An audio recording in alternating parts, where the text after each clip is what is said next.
Yun. Good morning mga kakibs. Sa araw na ng Sabado mga kakibs. Araw na ng Sabado. So ito, so last day ng day off. Pero maaga pa, alas 11 pa lang. So ito, so lalabas muna ulit tayo dahil maglilinis si nag-isa. Oh, buka mo lamig na yun ah. Lamig dito sa basement parking. So yan, kaya sabi ko maglilinis si nag-isang ikaw ng bahay. Tayo, gagala tuloy.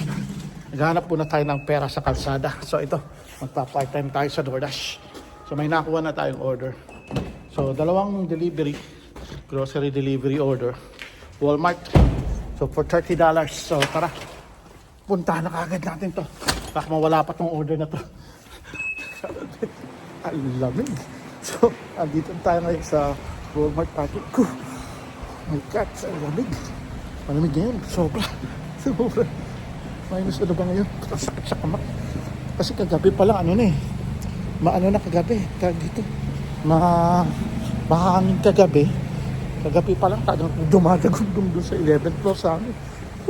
Pasok muna tayo sa loob. Sabayan tayo mag-usap. Ang lamig, sakit sa kamay. Few moments later. So, yan yung part natin. Yan, natapos natin in less than 20 minutes. $30 tayo. Tara, bayaran na natin ito mga kakibs. Ang lamig mga kakibs! Grabe, alam nyo yung lamig na. Pati yung buhok sa ilong nyo. Naninigas na gumihinga kayo. Ganyan kalamig ngayon. Alam mo bakit yung kalamig ngayon? Kasi hindi na ako nag-check ng forecast eh. Ang sakit sa kamay. Nag-moist din yung loob na sasakay natin. Bakit? Kasi basa pa na itong ano ko. Itong floor mat ko rito, may nilalagay kasi yung floor mat dito eh. Grabe. So yun, so bali natapos na agad natin yon in less than 30 minutes.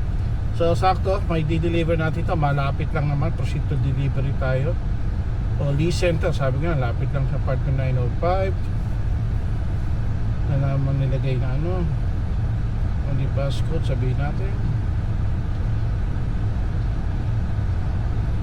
Bus code.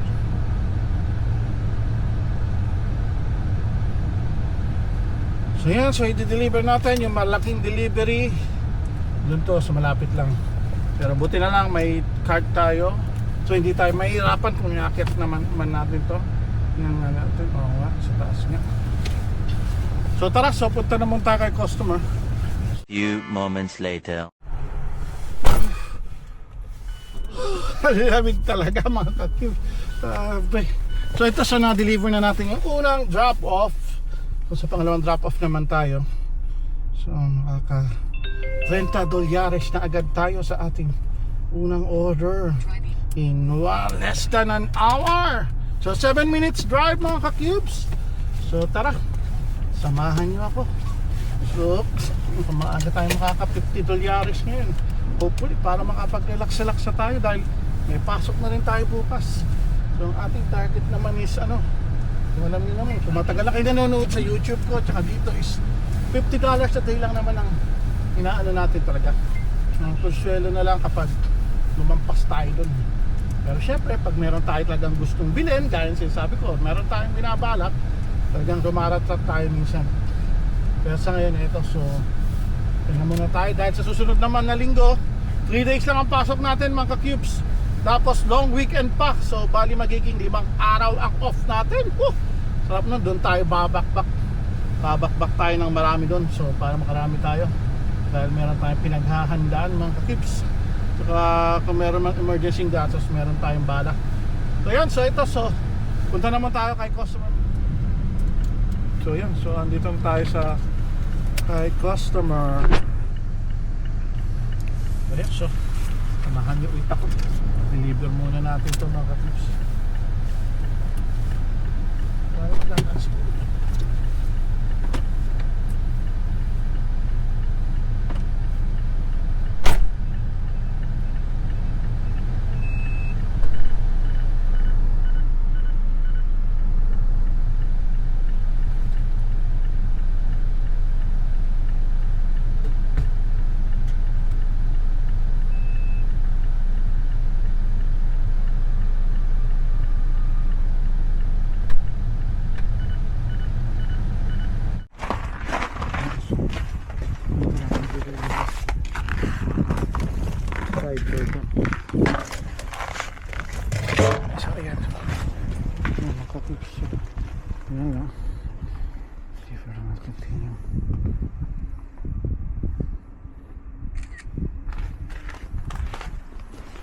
So, na-deliver na natin.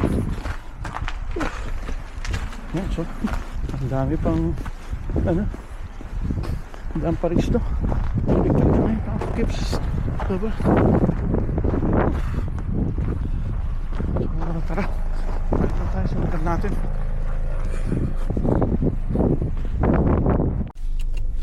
So, ayun. Nakakuha na naman tayo ng panibagong order pero medyo may kalayuan to. Pero $33 to mga kips. Who knows, baka may hidden tip kasi itong lugar na to. Ano to eh, lugar na may, oh, may additional $7. Ano ito? 38 na kagad to. Ano kaya natin ito?